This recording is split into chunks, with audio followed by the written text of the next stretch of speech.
প্ৰয়াত কণ্ঠশিল্পী ভিতালী দাসৰ পঞ্চম বাৰ্ষিক মৃত্যুবাৰ্ষিকী। প্ৰয়াত কণ্ঠশিল্পীগৰাকীৰ স্মৃতিত প্ৰতি বছৰে আগবঢ়োৱা হয় ভিতালী দাস সোঁৱৰণী বঁটা। এইবেলি এই বঁটা আগবঢ়োৱা হয় জনপ্ৰিয় কণ্ঠশিল্পী তথা অভিনেত্ৰী দীপলিনা ডেকাক। উত্তৰ গুৱাহাটী সাংবাদিক সন্থাই প্ৰতি বছৰে আগবঢ়াই আহিছে ৰাজ্যৰ একোগৰাকীকৈ সংগীত শিল্পীক। এইবেলি উত্তৰ গুৱাহাটী সাংবাদিক সন্থাৰ উদ্যোগত আৰু ৰাগশ্ৰী সংগীত বিদ্যালয়ৰ সহযোগত প্ৰাগজ্যোতিষ কলা পৰিষদত অনুষ্ঠিত হোৱা এক গাম্ভীৰ্যপূৰ্ণ পৰিৱেশত এই বঁটা প্ৰদান কৰে দীপলিনা ডেকাক।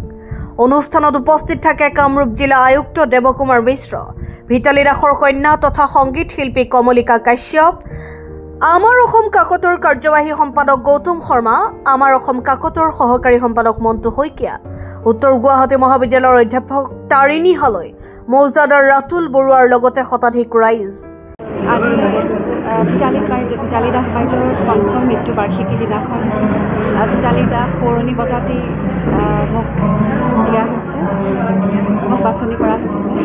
আৰু মোৰ আচলতে ক'বলৈ ভাষা নাই মই কি অনুভৱ কৰিছোঁ। লগতে কমলিকাও আছে, তেওঁ কৈছে যে তেওঁ বোলে ব্যক্তিগতভাৱে মোক বাছনি কৰিছে। গতিকে এই বঁটাটোৰ লগতে বহু দায়িত্ব আহি পৰিছে মোৰ। আজি আচলতে মনটো আৰু বেছি গধুৰ হৈ গ'ল। আমি বহুত শিল্পী হেৰুৱালোঁ, জ্যেষ্ঠ বহুত শিল্পী হেৰুৱালোঁ, অভিভাৱকহীন হৈ পৰিছোঁ আচলতে আমি। তাৰে মাজতে এই খবৰটোৱে মোক বহুত প্ৰেৰণা দিছে। মই কিমান কি কৰিছোঁ মই নাজানো, মই যোগ্য হয়নে নহয় মই সেইটোও নাজানো, কিন্তু তেওঁলোকে বাছনি কৰিছে উত্তৰ গুৱাহাটী সাংবাদিক সন্থা।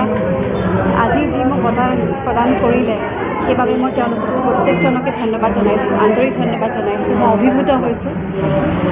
এই বঁটাটোৰ লগতে যিমান মোৰ যথেষ্ট দায়িত্ব বাঢ়িছে, মই কি কথা কওঁ, মই কি পিন্ধোঁ, মই সমাজক কি বাৰ্তা দিওঁ, সকলোখিনি কথা মই আজিৰে পৰা আৰু বেছিকৈ গুৰুত্ব দিব লাগিব।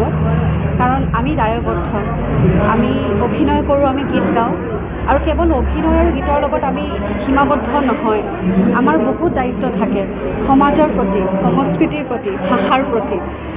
গতিকে সেই প্ৰত্যেকটো দিশত যদি আমি ভালকৈ নিজকে তৈয়াৰ কৰিব পাৰোঁ, আগবাঢ়ি যাব পাৰোঁ, নতুন প্ৰজন্মক যদি মই দুটা কথা শিকাব পাৰোঁ, মই ভাবিম যে মই সফল হ'লোঁ জীৱনত। গতিকে প্ৰত্যেককে ধন্যবাদ জনাইছোঁ, বিশেষকৈ কমলিকা, ভিতালী বাইদেউ আৰু উত্তৰ গুৱাহাটী সাংবাদিক সন্থাৰ প্ৰত্যেকজন সদস্য।